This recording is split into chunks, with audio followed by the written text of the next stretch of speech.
This is the hot springs Basin Cave, and it is one of 9 hot springs on Sulphur Mountain here in Banff National Park. And this was actually the beginning of the national park system here in Canada, the very first protected area.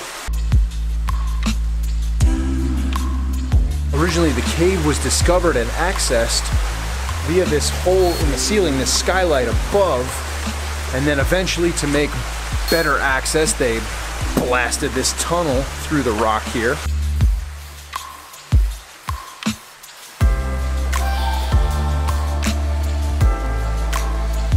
The water looks beautiful.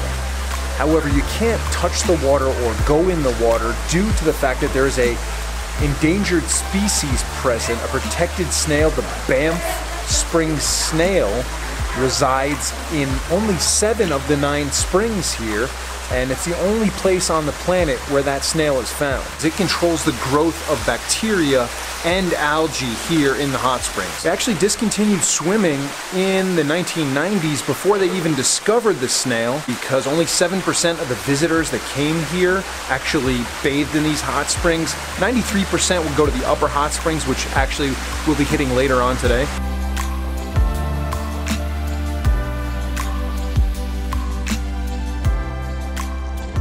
So now we're at the upper hot springs here, which obviously you can bathe in here.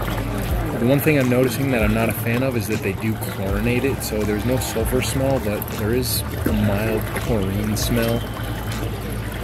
And locker rental is included with your admission, and then you can rent a towel for $1.90. So water is 39 degrees Celsius, which I'm not sure what that is in Fahrenheit, but I'll do the calculation and post it below.